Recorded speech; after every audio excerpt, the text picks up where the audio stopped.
નમસ્કાર વિદ્યાર્થી મિત્રો, નોલેજ સાથી યુટ્યુબ ચેનલમાં આપ સૌનું સ્વાગત છે। તો મિત્રો આપણે જેમ ઇંગ્લિશનો કોર્સ આપણે ચાલુ કર્યો છે, તો તેની અંદર મિત્રો આપણે જે કહ્યું હતું કે 28/7/2020ના રોજ આપણે આ કોર્સ સ્ટાર્ટ થઈ જશે। તો મિત્રો આજે પહેલો લેક્ચર છે, એટલે આ ઇંગ્લિશ કોર્સનો પહેલો લેક્ચર છે। તો મિત્રો આજે આપણે પહેલા લેક્ચરમાં આપણે આલ્ફાબેટ્સ અને ધ પ્રેઝન્ટ ટેન્સના ટુ બીના રૂપ આપણે આ સેશન આ લેક્ચરમાં આપણે જોવાના છે, જેની અંદર આપણે આ આલ્ફાબેટ્સ જોઈશું અને the present tense of to બીના રૂપ। તો આ બે એકદમ બેઝિક છે। તો મિત્રો એવું બની શકે કે ઘણા બધા મિત્રોને આ ફાવતું હોય, એટલે ઘણા બધા મિત્રોને ફાવતું હોય છે। જો મિત્રો તમને ફાવતું હોય અને તમારે ફરીવાર રિવિઝન ન કરવા ઈચ્છતા હોય તો તમે વિડીયોને સ્કીપ કરી શકો છો, અને જો તમે રિવિઝન કરવા ઈચ્છતા હોય અને આમાં કારણ કે નવી એક્સરસાઇઝ તમને જોવા મળશે, અમુક નવા શબ્દો પણ જોવા મળશે, તો તમે વિડીયોને અંત સુધી પણ જોઈ શકો છો। અને મિત્રો આ કોર્સમાં ભાગ લેવા માટે અમારી આ ચેનલને માત્ર ને માત્ર સબસ્ક્રાઈબ કરવાની છે। સબસ્ક્રાઈબ કર્યા બાદ બાજુમાં વાળા બેલ આઇકનને ઓન કરી દઈશું, એટલે રેગ્યુલર તમને નોટિફિકેશન કોર્સનું મળતું રહેશે। તો મિત્રો અને એક બીજી વાત કહી દઉં કે આમાં જે આપણે કાલે જે ઇન્ટ્રોડક્શન મૂક્યું હતું જે આ કોર્સનું, તો તેમાં ઘણી બધી કમેન્ટ આવી હતી। વિદ્યાર્થી કમેન્ટ એવી કરતા હતા કે સર ટાઈમિંગ શું રહેશે? તો મિત્રો ટાઈમિંગ હું તમને ટાઈમિંગ કહી દઉં તો ટાઈમિંગમાં એવું છે મિત્રો કે જે લેક્ચર રહેશે ને, તો લેક્ચર આપણે ડેઇલી બપોરે 4 વાગે મળી જશે તમને। ત્યારબાદ એ લેક્ચરની ટેસ્ટ જે ટેલિગ્રામ ચેનલમાં અપલોડ કરવામાં આવશે, તો એ ટેસ્ટ જે છે તે દરરોજ સાંજે 6 વાગે તમને ટેલિગ્રામ ચેનલમાં મળી જશે। તો ત્યાં પણ તમે જોડાઈ જજો। ટેલિગ્રામની લિંક હું નીચે ડિસ્ક્રિપ્શન બોક્સમાં આપી દઈશ, ત્યાં પણ તમે જોડાઈ જજો। ત્યાર પછીનો વાત છે કે જે ટેસ્ટ આપણે મૂકી છે તેનું સોલ્યુશન મિત્રો બપોરે, એટલે કે આવતીકાલે, એટલે કે એના પછીના નેક્સ્ટ ડે બપોરે 12 વાગે તમને તેનું સોલ્યુશન પણ મળી જશે। તો મિત્રો આ આપણું ટાઈમિંગ રહેશે। તો આ ટાઈમિંગ તો હું ફરીવાર બોલું છું, તમે ધ્યાનથી સાંભળજો। તો ટાઈમિંગ આપણે લેક્ચરનો ટાઈમિંગ રહેશે 4 વાગે, બપોરે 4 વાગે। ત્યારબાદ ટેસ્ટનો ટાઈમ રહેશે સાંજે 6 વાગે, અને તે ટેસ્ટનું સોલ્યુશનનું વિડીયો તમને મળશે નેક્સ્ટ ડે, એટલે કે બીજા દિવસે બપોરે 12 વાગે, બરાબર। આ ટાઈમિંગની વાત કરી। તો ચલો મિત્રો હવે આપણે આ લેક્ચરને સ્ટાર્ટ કરીએ। તો સૌથી પહેલાં મિત્રો આપણે જોઈએ, તો સૌથી પહેલાં મિત્રો આપણે આ જોઈએ કે આલ્ફાબેટ્સ એન્ડ ધેર ફોનેટિક। તો મિત્રો આ જે ફોનેટિક શબ્દ જે છે તમે ઘણી બધી જગ્યાએ સાંભળ્યો હશે। તો ફોનેટિકનો ગુજરાતી મિનિંગ શું થાય? તો ફોનેટિકનો ગુજરાતી મિનિંગ થશે ઉચ્ચાર, બરાબર। તો ફોનેટિકનો ગુજરાતી મિનિંગ ઉચ્ચાર થશે। એટલે આપણે આ જે અક્ષર જે છે આલ્ફાબેટ એટલે કે એબીસીડી, તો એબીસીડીના અક્ષર અને તેના ઉચ્ચાર શું થશે તે આપણે આમાં બેઝિકથી ચાલુ કરવાનું છે, એટલે તે જોઈ લઈએ। તો સૌથી પહેલાં મિત્રો આમાં જોઈએ તો આપણને ઘણા બધા જે કોમન જે છે વર્ડ, એ બધાના આપણને ઉચ્ચાર આવડતા જ હોય છે। દાખલા તરીકે એ, તો એનો એ થશે। ત્યારબાદ બી, સી, ડી, ઈ, ત્યારબાદ છે એફ, જી, એચ, આઈ, જે, કે, એલ, એમ, એન, ત્યાર પછી છે ઓ, પી, ક્યુ, આર, એસ, ત્યારબાદ ટી, યુ, ત્યાર પછી છે વી, અને ત્યાર પછી મિત્રો જે આ જે છે તેનો મિત્રો આપણે પ્રોનાઉન્સિએશન એટલે કે ફોનેટિક ઉચ્ચાર ખૂબ જ મહત્ત્વનો છે, એટલે કે આપણે ધ્યાન દેવાનું। આપણે આને શું બોલીએ? WM બોલીએ છીએ, UVW। તો મિત્રો W નથી આવતું અહીં, જો તમે બ અને લ બંને અડધો છે, એટલે આને કેવી રીતે તેનો ઉચ્ચાર થશે? W એમ ઉચ્ચાર થશે। W ને W એમ એવી રીતે ઉચ્ચાર કરવામાં આવશે, એટલે આ ઉચ્ચાર સાચો છે। ત્યારબાદ છે એક્સ, વાય, અને ત્યારબાદ આ છે ઝેડ। તો મિત્રો આ ઝેડનો જે ઉચ્ચાર જે છે તે આપણે જનરલી શું બોલતા હોય? ઝેડ બોલી, ઝેડ। તો મિત્રો આનો ઉચ્ચાર ઝેડ નો આવે, ઝેડ આવે, ઝેડ। તો મિત્રો આનો સાચો ફોનેટિક એટલે કે ઉચ્ચાર ઝેડ થશે। તો મિત્રો આ આપણે જોયા જે આલ્ફાબેટ અને તેના જે ફોનેટિક જે છે એટલે કે ઉચ્ચાર જે છે તે આપણે જોયા। એકદમ કોમન છે ઉચ્ચાર, આમાં કોઈ અઘરા નથી। માત્ર ને માત્ર આ બે આપણે ઉચ્ચારને ધ્યાનમાં રાખવાના હતા, જે એક છે W અને એક છે ઝેડ।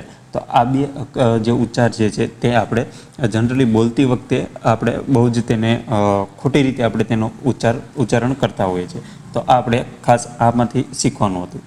ત્યાર પછી હવે મિત્રો આપણે જોઈએ જે પ્રેઝન્ટ ટેન્સના એટલે કે વર્તમાન કાળના જે ટુ બીના રૂપ જે છે તે આપણે જોવા જરૂરી છે। દાખલા તરીકે આપણે કોઈ પણ વ્યક્તિનો માની લો કે આપણો જ પરિચય આપતા હોય, તો આપણો પરિચય આપતા હોય તો તે આપણે શું બોલીએ? તો કે આઈ એમ દર્શિત, એટલે એનો ગુજરાતી મતલબ થશે હું દર્શિત છું। આપણે કોઈ પણ આપણો પરિચય આપીએ ત્યારે શું બોલીએ છીએ? આઈ એમ દર્શિત। તો મિત્રો આઈ સાથે આપણે શું વાપરીએ છીએ? એમ વાપરીએ છીએ, તો એમ, અને ત્યારબાદ આપણું નામ વાપરીએ છીએ। તેવી જ રીતે આઈ એમ અ બોય, એટલે આપણે સામાન્ય કોઈ જાતિ માટે આપણે સૂચવતા હોય ત્યારે કોઈ પણ જાતિવાચક નાઉન મૂકવામાં આવે છે. તો આઈ એમ અ બોય એટલે કે હું છોકરો છું.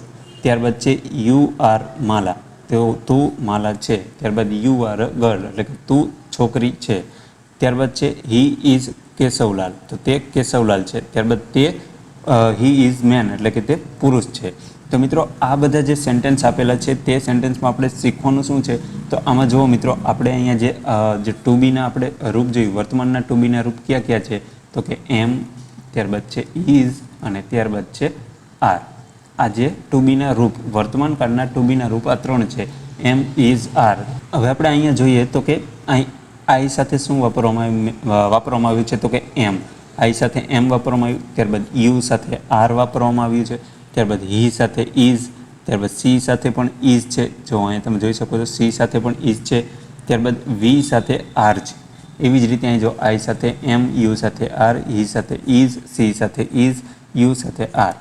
હવે મિત્રો અહીંયા કણે આપણે ઇટ સાથે પણ આપણે શું વાપરી શકીએ, તો આમાં જુઓ મિત્રો, ધે આર, ધે સાથે પણ આર વપરાય. ધીસ સાથે ઇઝ વપરાય, એટલે કે ધીસ એટલે એક વચનનું છે એટલે એટલા માટે અહીં એક વચનનું જે ટુ બીનું રૂપ મૂકવામાં આવશે ઇઝ. ત્યારબાદ ધેટ સાથે પણ એક વચનનું ટુ બીનું રૂપ આવશે ઇઝ. ત્યારબાદ ધીસ સાથે ઇઝ, ધેટ સાથે પણ ઇઝ છે. એવી જ રીતે જો મિત્રો અહીં ઇટ સાથે પણ ઇઝ વાપરવામાં આવે છે. હવે તે કેમ આવે છે વાપરવામાં, હવે આપણે નેક્સ્ટ સ્લાઇડમાં આપણે જોઈએ. તેમાં આપણે સૌથી પહેલાં એક આ શીખી લઈએ, ત્યાર પછી આપણને ત્યાં ખબર પડશે આપણને કે કઈ રીતે તે મૂકવામાં આવેલું છે. જો અહીંયા આપણે જે અહીંયા પુરુષ આપેલો છે, પહેલો પુરુષ, બીજો પુરુષ, ત્રીજો પુરુષ, અહીંયા એક વચનના ટુ બીના રૂપ છે અને અહીંયા બહુવચનમાં ટુ બીના રૂપ છે. એટલે કે એક વચનમાં ટુ બીના રૂપ ક્યાં ક્યાં વપરાય અને બહુવચનમાં ક્યાં ક્યાં વપરાય, બરાબર. જો હવે તમે પહેલો પુરુષ, તો પહેલો પુરુષ એટલે આઈ એમ એટલે કે હું છું. એટલે પહેલો પુરુષ એટલે આઈ, તો આઈ સાથે શું વાપરવામાં આવે, તો એમ વાપરવામાં આવે છે. આ યાદ રાખજો મિત્રો, બરાબર. આ કોષ્ટક તમારે યાદ રાખવાનું છે. આઈ સાથે એમ વાપરવામાં આવે છે. જ્યારે એનું જ બહુવચન કરીએ તો આઈનું બહુવચન થશે વી, તો વી સાથે આર વાપરવામાં આવે છે. એટલે કે બહુવચનનું ટુ બીનું રૂપ વાપરવામાં આવે છે. ત્યારબાદ બીજો પુરુષ જોઈએ તો બીજો પુરુષમાં યુ, તો યુ સાથે આર વાપરવામાં આવશે. એટલે કે એક વચનમાં પણ આ આર વાપરવામાં આવશે, યુ સાથે આર આવશે. અને બહુવચનના ટુ બીના રૂપમાં પણ યુ સાથે આર જ વાપરવામાં આવે છે. તો યુ આર એટલે તું છે અથવા તમે છો. એટલે જો તુકારે દેવું હોય તો પણ યુ વપરાય છે, અને માનથી એટલે કે તમે છો એવું બોલવું હોય તો પણ યુ વાપરવામાં આવે છે. ત્યારબાદ ત્રીજો પુરુષ જે છે તે ત્રીજો પુરુષ એટલે કે હી ઇઝ એટલે કે તે છે. તો સી ઇઝ એટલે કે તે છે. જે હી ઇઝ તે છે એટલે નર જાતિ માટે હી વાપરવામાં આવે છે, નારી જાતિ માટે સી વાપરવામાં આવે છે. જ્યારે નાન્યતર જાતિ હોય ત્યારે શું ઇટ વાપરવામાં આવે છે. અને આ ત્રણેય સાથે ક્રિયા ટુ બીનું કયું રૂપ વાપરવામાં આવે છે, ઇઝ વાપરવામાં આવે છે. એટલે કે આ જે ત્રીજો પુરુષ એક વચન હોય તો ઇઝ વાપરવામાં આવે છે. આ મિત્રો કોમન છે, બરાબર. ત્યારબાદ જો ત્રીજો પુરુષ બહુવચન હોય તો તેની આગળ આર વાપરવામાં આવે છે. એટલે કે બહુવચનનું કોઈ પણ જે ક્રિયાપદ હોય, એટલે કે બહુવચનનું ટુ બીનું રૂપ વાપરવાનું હોય તો હંમેશા આર જ વાપરવામાં આવે છે. એટલે આ યાદ રાખવાનું, બહુવચનમાં ટુ બીનું રૂપ હંમેશા આર જ આવશે, બરાબર. આ તમારે ખાસ યાદ રાખવાનું. હવે ત્યાર પછી આપણે જોઈએ કે જો આપણે જે આ વાક્ય બધા જોયા, આ વાક્યમાં આપણે તમે જોઈ શકો છો કે આમાં જો આ ધ્યેય છે એટલે શું છે કે ત્રીજો પુરુષ બહુવચન છે, તો ત્યાં આર વાપરવામાં આવ્યું. ત્યારબાદ ધીસ એટલે કે જે પ્રથમ પુરુષ એટલે કે આ જે નાન્યતર જાતિ માટે વાપરવામાં આવેલું છે, ધીસ નિર્જીવ વસ્તુ માટે વાપરવામાં અથવા તો નાન્યતર જાતિ માટે વાપરવામાં આવ્યું છે. તો તેમાં એક વચનમાં ઇઝ વપરાય છે, ધેટ માટે પણ ઇઝ વપરાય છે. એવી જ રીતે મિત્રો અહીંયા જો આઈ સાથે એમ વાપરવામાં આવે છે, યુ સાથે આર, હી, સી અને ઇટ. આના માટે હી, સી, ઇટ એક ત્રીજો પુરુષ પણ એક વચન છે તો ઇઝ વાપરવામાં આવે છે. તો મિત્રો આ જે બધા જે સેન્ટેન્સ છે તે સેન્ટેન્સમાં માત્ર ને માત્ર આપણે એટલું જ શીખવાનું છે કે આઈ સાથે શું વપરાય. જો આપણે અહીંયા હું તમને શોર્ટમાં એક માહિતી આપું તમને. શોર્ટમાં હું તમને કહી દઉં કે જો હવે આ વાક્ય આપણે જોઈ લઈએ કે આ વાક્યમાં જો એમ, ઇઝ અને આર ક્રિયાપદનો ટુ બી એટલો મતલબ થશે હોવું. તો આ ટુ બી ક્રિયાપદના વર્તમાન કાળના રૂપો છે. આ વાક્યમાં માત્ર કર્તા અને ક્રિયાપદથી વાક્યનો અર્થ પૂરેપૂરો સમજાતો નથી. એટલે વાક્યનો અર્થ પૂર્ણ કરવા માટે એમિઝાર પછી નામ એટલે કે સંજ્ઞા અથવા વિશેષણ જેવા ક્રિયાપૂર્વકની જરૂર પડે છે. હવે આ સેન્ટેન્સ શું કહેવા માંગે છે, જો આપણે એક ઉદાહરણ જોઈએ કે આ એમ ઇઝ આર એટલે કે ટુ બીનું રૂપ ન મૂકીએ તો શું થાય? હવે આ ઉદાહરણ આપણે અહીંથી લઈએ. જો અહીંયા પહેલું જ ઉદાહરણ છે કે આઈ એમ દર્શિત, તો હું દર્શિત છું, બરાબર. હવે આપણે એની જગ્યાએ આપણે એવું લખીએ ખાલી માત્ર ને માત્ર આપણે એમ કહીએ કે આઈ દર્શિત, બરાબર. આઈ દર્શિત આમ લખવામાં આવે તો આનો મતલબ શું થશે કે હું દર્શિત, પણ શું તેનો સ્પષ્ટ મિનિંગ સમજાતો નથી, એટલે કે પૂરેપૂરો જે અર્થ હોય છે તે સમજાતો નથી. આઈ દર્શિત એ સ્પષ્ટ મિનિંગ ન કહેવાય. એટલા માટે તેને સ્પષ્ટ મિનિંગ સમજવા માટે આપણે આઈ પછી એમ કરવી છે. એમ એટલે ટુ બીનું રૂપ છે, ત્યારબાદ દર્શિત, બરાબર. આ દર્શિત આપણે અહીંયા મૂક્યું. હવે આનું ગુજરાતી શું થાય તો કે આઈ એટલે હું, એમ એટલે શું થશે છું, છું એમ એટલે આ વાક્યમાં શું થશે હું, ત્યારબાદ અહીં નામ આવશે એટલે કે દર્શિત, બરાબર. આ દર્શિત અને પછી એમનું અહીંયા મેકોનું હું દર્શિત છું, બરાબર. આવી રીતે ઇંગ્લિશની વાક્ય રચના બને છે અને એટલા માટે ટુ બીના રૂપ વાપરવામાં આવે છે. હવે મિત્રો અહીંયા આપણે જે જોયું તેમાં માત્ર ને માત્ર આપણે એટલી જ એક વસ્તુ યાદ રાખવાની છે. જો એક કોષ્ટક અહીંયા શોર્ટમાં તમને એક કોષ્ટક બનાવી દઉં. જો આઈ સાથે શું વપરાય એમ, ત્યાર પછી છે યુ સાથે શું વપરાય તો કે આર, અને ત્યાર પછી છે હી, ત્યાર પછી સી અને ઇટ. આ ત્રણેય માટે શું વપરાય તો કે આ ત્રણેય માટે ઇઝ વાપરવામાં આવે છે. આટલું યાદ રાખવાનું. ત્યારબાદ છે ધે.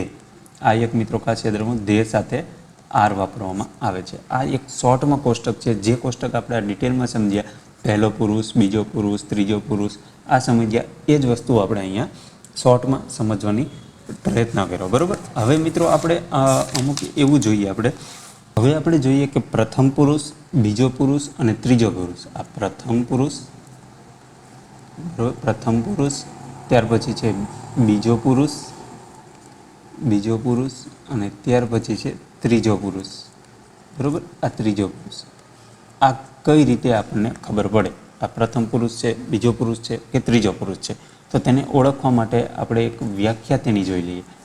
જો મિત્રો સૌથી પહેલાં આપણે જોવાનું, જ્યારે વાક્ય એટલે કે સેન્ટેન્સની અંદર જો કોઈ વ્યક્તિ વાત કરતો હોય, એટલે કે પોતાની વાત કરતો હોય, પોતે વાત કરતો હોય, ત્યારે તે પ્રથમ પુરુષ હોય, બરાબર. પોતે, દાખલા તરીકે આઈ એમ દર્શિત, બરાબર. આપણે આ સેન્ટેન્સ જોયું હતું, બરાબર. આઈ એમ દર્શિત. તો આઈ જે છે તે શું છે? પ્રથમ પુરુષ છે, કારણ કે તે તેની વાત કરે છે, બરાબર.